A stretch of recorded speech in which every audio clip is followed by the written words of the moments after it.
او د بازارونو لپنګانو او مرز بازو چرګ بازو سپی بازو او سپی جنگولو والاو مرزان جنگولو والاو چرګان جنگولو والاو په بازارونو ټلونو کې فضول غپو لګولو والاو زما دې په خدای قسمی د یو سکند چا بستی تیر کړي وي نو خدای له به حساب ورکړي یو سکند دغه معاشره او دغه ماحول چې چاته تباه کړي بیړي درته غرق کړه شرابیانو کې ناست وې شرابي کړي چرسیانو کې ناست وې چرسی کړي جوارګرو کې ناست وې جوارګرې کړي پوډریانو کې ناست وې پوډری کړي دغه معاشره او دې ماحول تباه کړي ها جنت خو پرېږده قسم په خدای دوزخ ځان لا خوښوه چې کم جهنم له به روان جنت خبرې نشته نه په جنازو نه په ختمونو ګوره دا چې خوب هم چرته ونه ګورې چې ما دې جنازه وکړه یا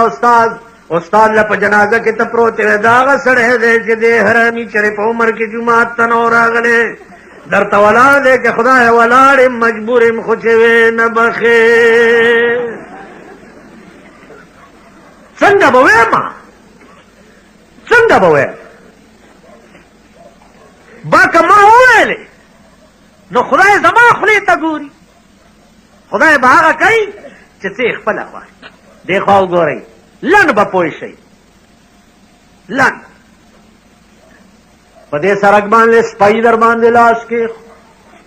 سپی څه چل دی چاقو دے در سر فوجی گنڈے رو بچیا دانے تے بوتلی داغی او ایف آئی آر ورته وي دومره غوندې یو پرچه ده په هغې کې ولیکي چې د سره چاقو فلانی دفعې لاندې مونږ ونیو که دا ټول وطن وله راولې چې هغه پرچه عدالت نه یې خلاصه کړي دې پولیس نه دې خلاصولی نه شي دا ټیک ده دا ټوله دنیا ته ستړې کړي چې دې تانه کې دومره پرچه در باندې چاپ شي نو څوک دې خلاصولی نه شي چې څو پر عدالت تا وکیل زمانات بیا څومره موده کیس تاریخونه د خدای په قهر باختی نو چرته به خلاصېږي ټیک شو په 24 घंटों کې لکها ایف آئی آرونه د قرآن در باندې چاکی لکها لکونه پرچې در باندې قرآن روزانه ورکوي لکونه پرچې در باندې حدیث د جناب محمد رسول الله روزانه ورکوي دا دومره لوی ګېډی دی چې په سر آخرت ته لاړ شي ستا غور نیکه چې د قبر نه راپاڅي والله که دې خلاص کړي او نه دې ملا خلاص ملا مې درته ووایي چې هلکه خدای دې ووایي تشه روټۍ وه پکې پیسې جلوس بلا فلوس بې پیسو ناسته وه هېڅ پکې نه و خوار مړی او خانه د خراب بچه شیخ حیدر بابا له یې بوتلو څه پکې هم نه زه د خانم خرابو چې غوړ مړی نه زم په دا سومبی کوتک در منډمه خدای ته نه ویم چې دی وبخې او شرمېدلو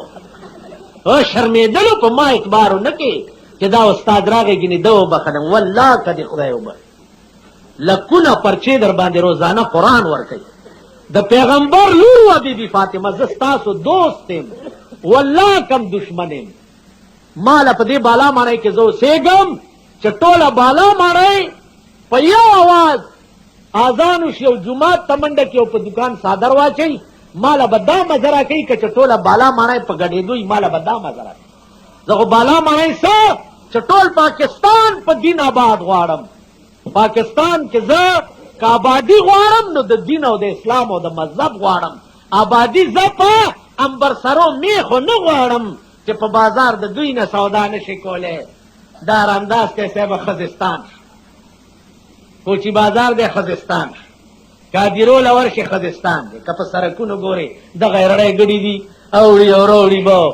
خدای ویلي قل للمؤمنین یغضوا من ابصارهم ویغضوا من ابصارهم به څنګه چې چا پلسته در باندې راسفریږي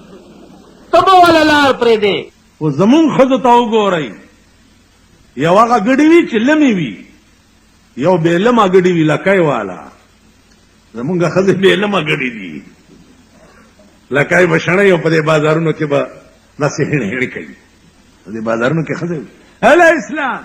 اسلام کا کام هغه ورځ یو وزیر بیان بیا وزارت را روان په شرمونو شرمېږي اسلام کار په تیز شي او کې ډېر په تیز شي